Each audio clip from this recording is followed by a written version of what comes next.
Hello everyone, T-Man978. Welcome to another chill review. This time it's G.I. Joe Classified Series, Cobra Commander with combat armor. He is number 168 in the line. Here's this stuff over here. Here's this picture on the back. Here's this artwork. And this is another one of my lunchtime specials. What that means is I'm going to be pretty much just reviewing him, and don't look at my hands too much because they might be ashy because I'm at work and my lotion is far away from where I am right now. Here's Cobra Commander and his accessories. You get this iguana who used to be, and as far as in the cartoon, Serpentor. Now in the cartoon it did still have like a cobra's crown, the things that spread out on the side of the cobra's head. It still had that. It wasn't like a full-on iguana. It was like a mutant iguana. And this is the bad thing that TV or comic villains do. They keep their enemy around. They should have just killed him. Anyway, here is his blaster, which is, he always has like a sci-fi type blaster. There is a blast effects port right there. It can fit into this gun holster awkwardly, but it fits in there. And he has this backpack right here. I'm not sure what this backpack does. I guess it's his life support or whatever, since he does have a rebreather connected to his mask. So he should be able to go into any type of combat situation. And maybe I should have read it. I think these might be like jet boosters, whatnot. So he can probably go into space and everything with this suit, but I'm making that up. You get an optional head, which I'll show off more. You get 2 fists. You can see the silver paint on there. And you get 1 do as I command pointing hand. There you are. Now let's get into this guy. Let's show him without the backpack on. Now here's his face up close, right here. The default face, where he has the snake eyes or cobra eyes, because he was turned into a snake in the 80s movie. And he still has like the raised cobra symbol. And his typical colors besides silver, where it's blue with some red in there, so he can blend in with the Crimson Guard and whatnot. But yeah, loads of detail. Still has a collar. Nice. Now, if you don't want him to look like a snake, the head pops off, and here's his more traditional head right there. Yes, comic book version of this guy, it wasn't really Cobra Commander, but I didn't read the comic, so I don't really care about all that. I'll leave that to the elite comic book people. Here is an even better look, because I don't think that was clear. Articulation. I warmed up his body so I can adjust his shoulder articulation. And you know, once I warmed that up, I was able to get him to look up at least that much and go forward that much. You can tilt the head to the side a little bit and rotate. They have been limiting the articulation in the neck, which has been very aggravating. I wish they go back to the ball hinge. That would be better for me, because before I warmed it, I wasn't even able to do this, but that's not a lot of range. It makes this worthless, to be honest. The shoulders, they can go out slightly more than 90, rotate. The shoulder guard stays there, but you can change that if you want to. The butterfly joint used to only move like that much and about that much, but I went in and cut the peg, so now I can go back that far and come forward even more.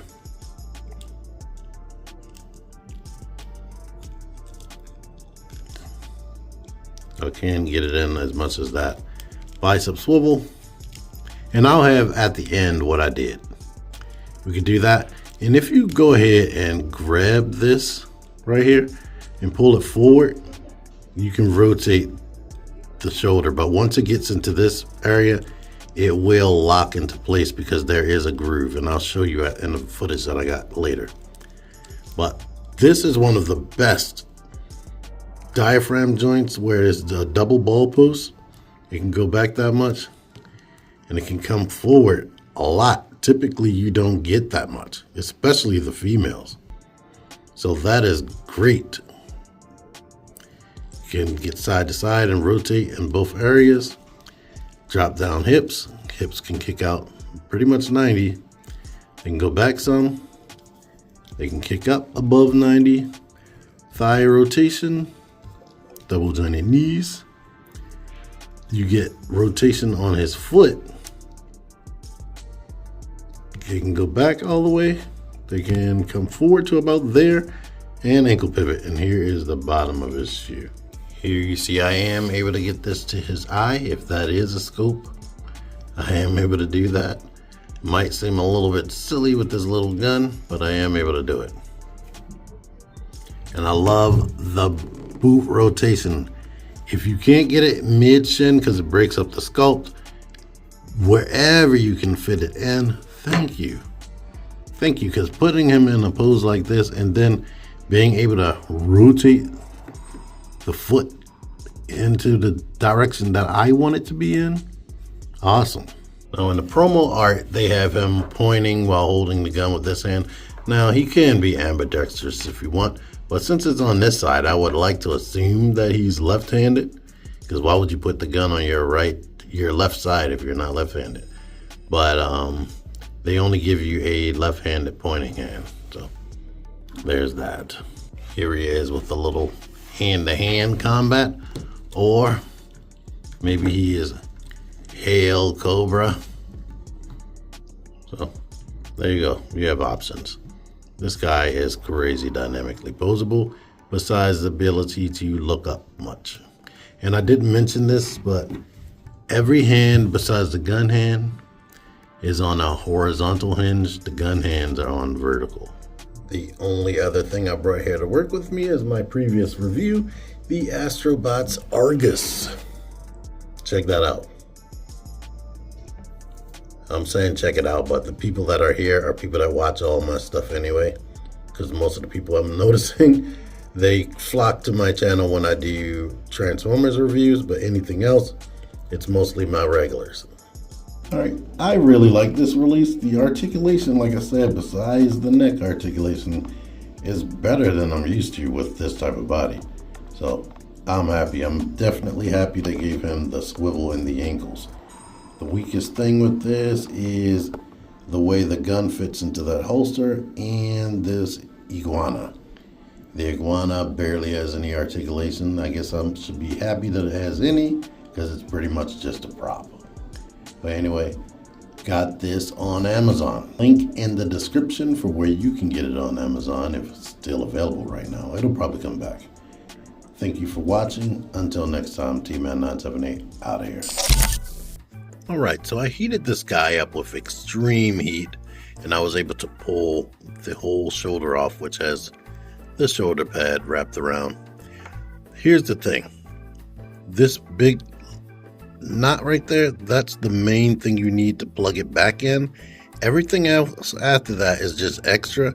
That hinders the butterfly joint articulation because it's deep inside and it gets in the way, it bumps inside of his insider sculpt. So I'm gonna cut that off with an X-Acto knife. All right, yeah, cut that smooth off. You could use scissors too if they're sharp enough, or just a knife. But I cut that off, and I'm gonna plug it back in. It helps if this part of the inside socket right there is warm. And I didn't notice. Oh, this little channel is what keeps the shoulder pad in place. Without it, it could rotate all the way around, so I guess they didn't want that. But it looks like you might be able to move it forward now that I see that, if you do want that. Because some people need visual, I'm gonna just do this right here. putting the X-Acto knife right there. And gonna wedge that back and forth.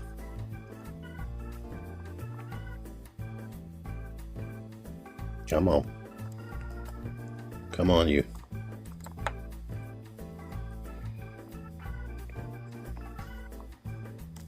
Actually, I think these scissors I have should be good enough. These are sharp. Make sure you don't cut anything besides that little nub. Boom, gone. All right, and I'm only showing all this part because I know we have a lot of visual learners out there. Everybody's not on what I would consider a basic level of me just telling you. So once you get this heated back up, you should be able to push this back in there with no problem. It's in there. I can articulate his arm without it falling off. So that's good. And I straightened the joint up right here so that I can push it straight in with the little shoulder pads up, by the way, so that they can go into their slot that I was showing. But get that in there. And yeah, it's in there. They should not just fall out. They might fall out while it's still warm. Because look at this articulation. He does have better articulation than normal, but when the figure is warm, you can do stuff like that. Now, what you could do here also, since this belt comes up higher, we could shave down some of this plastic and maybe shave down some of the plastic in there to give him better forward motion. But honestly, that's good. And yeah, he's really good as far as articulation.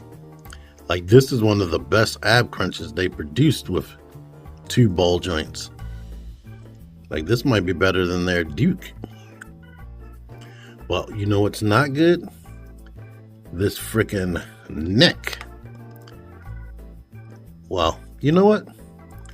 I suggest warming these up. Because look at that. I couldn't get this. This didn't move at all before I warmed it up. So warm that up. Once it finished cooling off, I'll see. If I can't get it to move like I'm getting it to move right now, I'm going to cut out some of the material back here so I can get him a better upward range. But this didn't move at all before being heated up.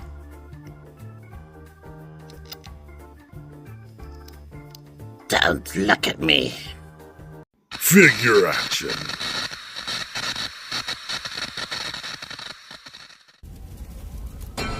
Join the Syndicate Toy Hunters Facebook group. Link in the description.